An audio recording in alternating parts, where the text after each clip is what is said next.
Hey guys, I got a quick video for you today on how I put this mustard patina on a knife. It's super simple and it gives it kind of a neat little look. I put it on this knife just because at first I didn't actually like the knife. It's one of my more favorites now. It's one that I made out of a lawnmower blade. And today we're going to be putting a similar mustard patina on this guy, which is kind of its twin, also out of a lawnmower blade, similar design, just a little bit beefier. It's got a relatively clean face on it. The one thing you want to do in preparation for doing a mustard finish is rub it down with maybe some kind of a Dawn dish soap, or perfect would be an alcohol, some sort of just a quick wipe down with alcohol so you don't have any oils and stuff. Like, in fact, just from your fingers you could leave spots that don't stick very well. For me, I really don't care because I'm going to kind of splotch it on like this. I like that look.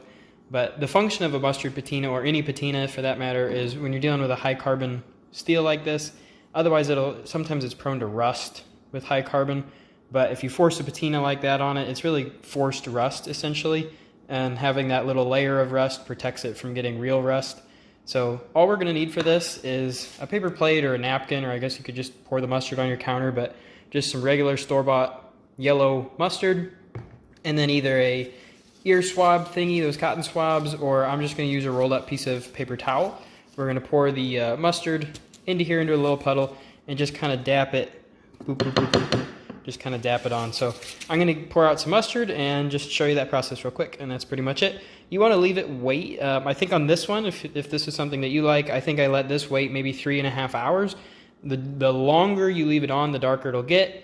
You could do a very light, kind of less noticeable patina, or you could leave it on overnight and you could get a super dark one. It's kind of just whatever you want to do. But we're going to jump right in and get going. So like I said, I'm just going to use this paper towel, wad it up. You could use your finger, you could use whatever you wanted. But basically just get a little bit of mustard, doesn't have to be a whole lot. And what I'm going to do is just kind of splotch it on at first. And you can really do whatever design you want. You can do whatever thickness you want. You could leave some areas completely blank. But I kind of like how this turns out, that little splotchy. Some people do it, and you could totally just cover the whole blade evenly and you just end up with a nice dark finish. Similar to if you had done a vinegar patina, or I've seen some other ones with fruit, but essentially that's the consistency that I personally like. Don't forget, if you're going to do it, sometimes it's nice to give a little bit to the spine. And then we're just going to flip it over and do the exact same thing on the other side. Just kind of dab some mustard on there as you go. And that's really it. I'm just going to leave this for a couple hours, and I'll show you the results in a couple pictures at the end, but that really is it. It's super simple.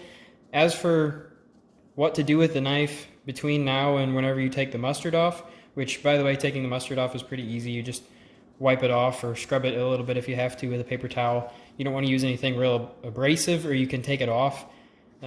Also, I guess I should mention, if you want to take it off, say you get it done and you really don't like it, just knock it with some sandpaper and it'll come off fairly easily with sandpaper. Like, you're not going to spend all day trying to get it off, but it should stay on pretty well to where it's not just going to come off by daily use. But yeah, I'll throw some pictures in.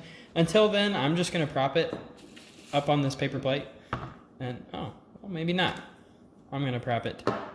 You know what? I'm going to hang it off the edge.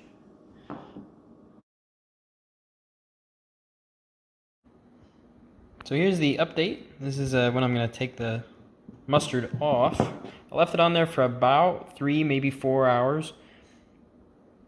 That's about the color I'm looking for. I mean, it's just kind of a guessing game to a certain degree. But yeah, so that's about where it is before I take it off. And then I'll leave you with some pictures of it afterward. But I'm just going to scrub it off with some wet paper towel, and we'll see what it looks like underneath. So you guys enjoy, and have a great day.